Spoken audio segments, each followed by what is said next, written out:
मित्रांनो नमस्कार, मी करण आपलं सगळ्यांचं माझ्या चॅनलवर स्वागत आहे।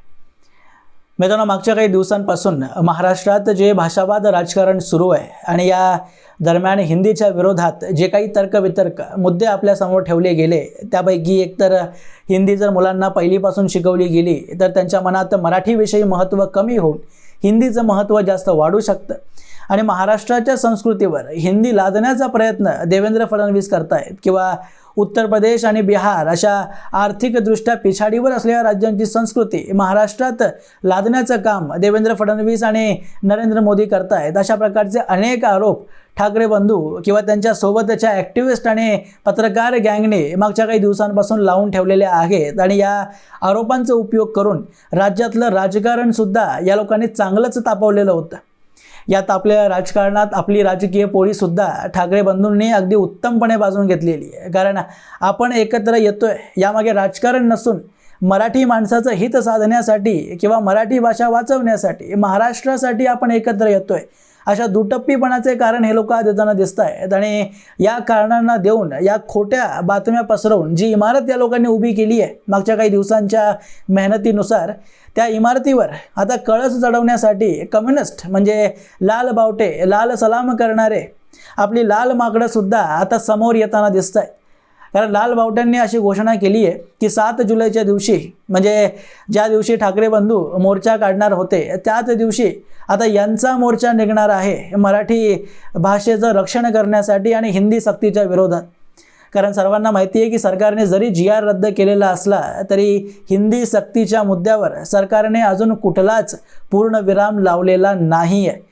कारण GR रद्द केल्यानंतर देवेंद्र फडणवीसांनी जी अर्थतज्ञ नरेंद्र जाधव यांच्या अध्यक्षतेखाली समिती नेमली आहे त्यावरून एकच गोष्ट आपल्यापर्यंत संदेश पोहोचतोय तो म्हणजे हाच की सरकारने जरी आता GR रद्द केलेला असला तरी भविष्य काळात विशेष करून महापालिकेची निवडणूक झाल्यावर का होईना पण हिंदी भाषा किंवा त्या व्यतिरिक्त कुठली तरी इतर भारतीय भाषा महाराष्ट्रात पहिलीपासून मुलांना शिकवली जाणारच आहे। यात कोणीही शंका बाळगू नये किंवा दुमत ठेवू नये कारण हे राष्ट्रीय शैक्षणिक धोरण आहे। यात राज्य सरकारला हस्तक्षेप करण्याचा कोणताच अधिकार नाही आहे। त्यामुळे तिसरी भाषा महाराष्ट्रात येणार म्हणजे येणारच। ती हिंदी असेल, ती मल्याळम असेल किंवा इतर भारतातली दुसरी कुठली तरी भाषा असेल पण भाषा ही येणारच। आणि याच त्रिसूत्री भाषाच्या फॉर्म्युलाला सूत्राला एक विरोध करण्यासाठी लाल बावट्यांनी आणि आपल्या सगळ्याच ॲक्टिव्हिस्ट गँगने 7 तारखेची निवड केली आणि मुंबईत हे लोक मोर्चा किंवा आंदोलन करणार आहेत ज्याची घोषणा दीपक पवार म्हणजे यांना ॲक्टिव्हिस्ट म्हणा, कॉम्रेड म्हणा, लाल माकडं म्हणा, जे काही म्हणायचं असेल या लोकांनी याची घोषणा केली आहे। एक समिती या लोकांनी नेमली आहे आणि यांच्या काही मागण्या या लोकांनी ठेवल्या आहेत। त्या मागण्यांना पाहिल्यानंतरच लाल बावटे म्हणजे दुटप्पीपणा असा मी का म्हणतोय यामागची कारणं तुम्हाला समजून येतील।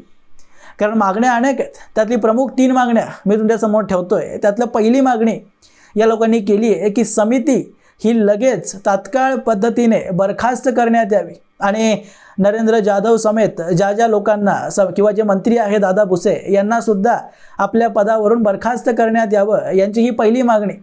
दुसरी मागणी जी की सगळ्यात जास्त घातक आहे आपल्या मराठी मुलांसाठी ती म्हणजे ही की जी पहिलीपासून इंग्रजी भाषा आज कंपल्सरी प्रत्येक मराठी माध्यमाच्या किंवा इंग्रजी माध्यमांमध्ये शिकवली जातेच तर पहिलीपासून ती भाषा न शिकवली जाता तिसरीपासून शिकवली जावी। हिंदी तर नाहीच पण इंग्रजीसुद्धा नको अशी मागणी या लोकांनी केली आहे। तिसरी मागणी म्हणजे सार्वजनिकरित्या हिंदीचं प्रमाण किती आहे किंवा सार्वजनिकरित्या कोणकोणत्या क्षेत्रामध्ये किती प्रमाणात हिंदी वापरली जाते आणि ती अत्याधिक वापरली जाऊ नये याची निगराणी ठेवण्यासाठी सुद्धा एक समिती नेमण्यात यावी अशी लोकशाहीसाठी घातक असणारी मागणी या लोकांनी केली। आणि मित्रांनो मी लोकशाहीसाठी घातक यासाठी म्हणतोय कारण पालकांनी आपल्या मुलांना कुठली भाषा शिकवावी हे ना तर सरकारला ठरवण्याचा अधिकार आहे किंवा अशा ॲक्टिव्हिस्ट किंवा लाल माकडांना। म्हणून मी सरकारने जे हिंदी सक्तीचं जे हे GR काढलेलं होतं त्याचा विरोध मी सुद्धा करत होतोच आणि मी काही हिंदी शिकवा पहिलीपासून मुलांना हिंदी शिकलीच पाहिजे असं काही सांगितलेलं नव्हतं। त्यामुळे सरकारला तसा हक्क नाही आहे जसं हे लोक म्हणतात की हिंदी लादण्याचा तसाच इंग्रजी न शिकवण्याचा एक जी मागणी या लोकांनी केली आहे ती करण्याचा अधिकार सुद्धा या लाल बावट्यांना नाही हे यांना समजून घेतलं पाहिजे। कारण आज इंग्रजीचं महत्त्व किती आहे आणि हे सगळेच लाल बावटे हे कम्युनिस्ट कॉम्रेड्स आपल्या मुलांना मात्र चांगल्या इंग्रजी माध्यमांमध्ये शिकवणार पण आपल्या गरीब मराठी मुलांनी पहिलीपासून इंग्रजी शिकू नये आणि जी जागतिक भाषा मानली जाते त्या भाषेच्या ज्ञानापासून वंचित त्यांना ठेवण्यात यावं अशी मागणी या लोकांनी केली आहे. कारण आज महाराष्ट्रात कुठल्याही छोट्यातल्या छोट्या गावात तुम्ही जा, पालकांना विचारा की आपल्या मुलांना तुम्ही इंग्रजी भाषा शिकवणार आहात का, तर त्यापैकी 9 नाही तर 10 पैकी 10 पालक तुम्हाला म्हणतील की होय, आमच्या मुलांनी इंग्रजी शिकलीच पाहिजे, कारण इंग्रजीचं महत्त्व त्या पालकांना माहिती आहे. आणि तिसरी मागणी या लोकांनी जी केली आहे की सार्वजनिकरित्या हिंदीचा जास्त वापर होऊ नये याचं निरीक्षण करणारी एक समिती सुद्धा नेमावी. हे लोकशाहीसाठी इतकं घातक आहे मित्रांनो की लाल बावटे जे नरेंद्र मोदी किंवा देवेंद्र फडणवीस आणि BJPवर हे आरोप करतात की लोकशाहीसाठी हे लोक घातक आहेत. नरेंद्र मोदी म्हणजे तानाशहा, मुळात तानाशाही करणारी पद्धत ही लाल बावट्यांची आहे. कारण सार्वजनिकरित्या सरकार फक्त आपल्या कार्यालयांमध्ये हे आदेश देऊ शकते की त्यांनी कोणती भाषा वापरली पाहिजे. पण ज्या खाजगी कंपन्या आहेत जसे की रिलायन्स असेल, टाटा असेल, ज्यांचं हेडक्वार्टर मुंबईमध्ये महाराष्ट्राच्या भूमीवर ते लोक आपला व्यापार चालवतात, त्या कंपन्यांमध्ये त्यांनी कुठली भाषा वापरावी याचा आदेश देणारे हे कॉम्रेड्स किंवा लाल बावटे कोण होतात. आणि सरकारने अशी कोणतीही समिती नेमणं म्हणजे लोकशाहीचं घात करण्यासारखं. आणि मित्रांनो, या लाल माकडांचं दुटप्पीपणा उघड करण्यासाठी काही जास्त मेहनत करण्याची गरज नाही आहे.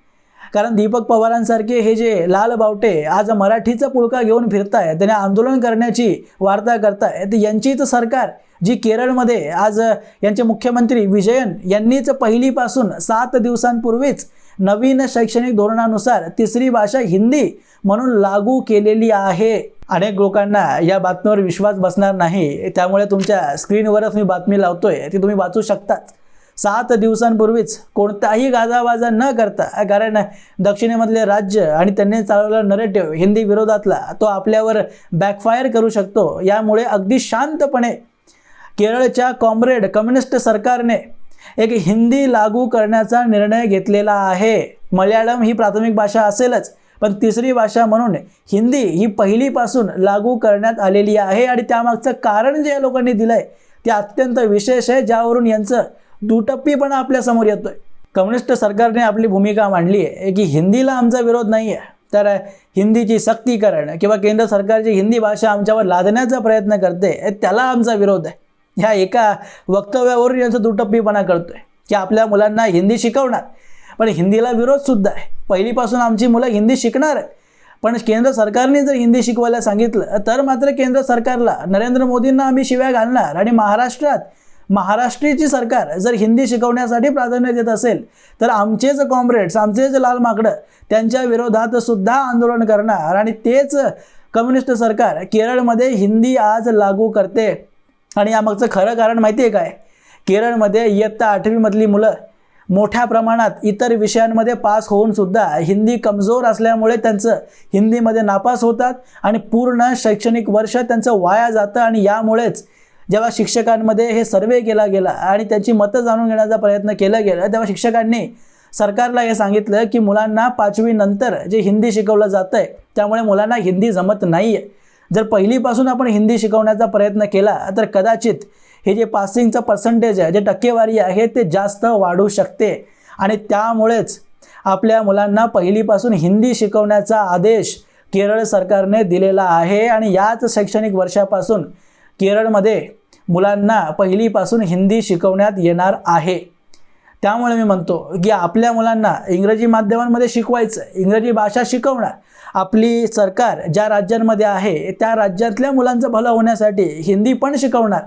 पण इतर राज्यांमध्ये जिथे आपली सरकार नाही आहे त्या लोकांमध्ये आपली एक प्रसिद्धी पसरवण्यासाठी, आपले एक नाव कमावण्यासाठी, आपल्या पक्षाचं नाव सगळ्यांना कळून येवो, त्यामुळे वाहत्या गंगेत आपलंही हात धुण्यासाठी आपण हिंदीचा विरोध करणार. असा दुटप्पीपणा अख्ख्या भारतखंडामध्ये या लाल बावटांपेक्षा इतर कोणीही करू शकत नाही. राज ठाकरेंची सत्ता नाही आहे त्यामुळे त्यांची भूमिका एकच आहे असं आपण म्हणू शकतो.